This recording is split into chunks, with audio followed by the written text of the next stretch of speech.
મારા ભાઈઓ ત્રણેય ભાઈઓ છે ને એને એવું કીધું હતું મને કે અમે બગદાણા જઈએ ને અમે અમરનાથ જઈએ ને ફલાણા જઈએ ને અમે રક્ષાબંધન દિવસે ઘરે નથી. વળી હું એની બેન એના માથાની એ લોકોનો પ્લાન હતો. મેં પણ પ્લાન ગોઠવો. હું ગઈ માર્કેટમાં ખરીદી કરવા, બધી ખરીદી કરવાની હતી ને તે લીધી મેં સાડી. પછી મેં ભાઈને કીધું મેં બધી વસ્તુ ઝીણા મોટીને બધું વસ્તુ લીધું ને ફોન કર્યો. મેં કીધું તમે જરાક ગૂગલ પે કરી દો ને. તો મને કેમ કે તમારા પાસે નથી. મેં કીધું હતા એ બધા પૂરા થઈ ગયા પણ મારે એક વધારાની સાડી લેવી છે. મેં કીધું તો કે હા વાંધો નહીં.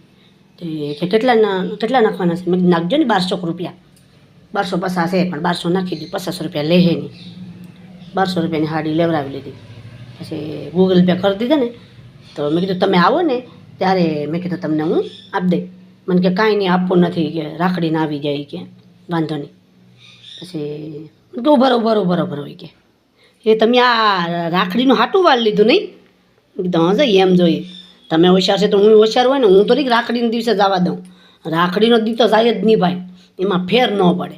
તમે ઉષા ટેકો કે નિશા ટેકો અમે ગમે એમ કરીને છેતરપિંડી કરીને પણ લઈ લઈએ. કેમ કે અમી છે તો તમારી બહેનોની એમાં કાંઈ ઘટે.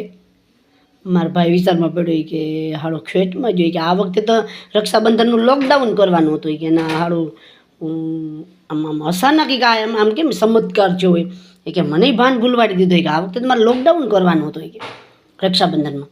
શું કહેવાય કે મેં કીધું જઈએ એમ જોઈએ. એ રાખડીની તાકાત, એ ધાગાની તાકાત. ધાગો ને દોરો બાંધે ને 10ની બાંધે ને 5ની બાંધે ને ભલા માણસ 10ની બાંધે કે 5ની બાંધે પણ એ તાર બાપ પ્રેમની એટલી તાકાત છે. ગમે નથી છેતરીને પણ રૂપિયા કઢવી લે.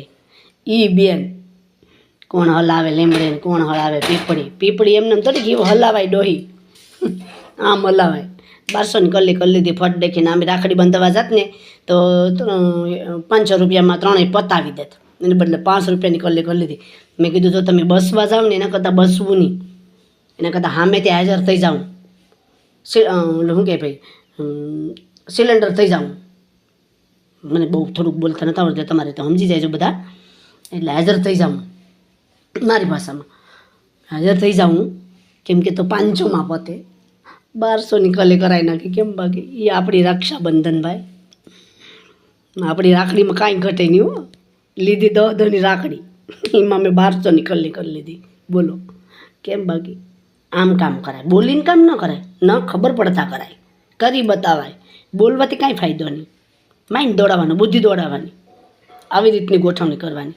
એમાં રહી ગયા ને તો ભાભી બોલા હા એ કે તમને ખબર જ છે કે તમારી બેન તમારા જેવી જ હોય ને. એ કે મારા ભાઈ કે મારા જેવી નહીં તારા જેવી. તે તારા ભાઈને ખ્યાલ 1500માં હુવરાવી ન દીધો, તું એનાથી વધી કે હા કે હવે બેનોનું કાંઈ બોલતા નહીં તો કે બેનોને તો હક થાય કે આવીને ઠેકાણે ઉઠપહાટની નીચે આવી જ જાય.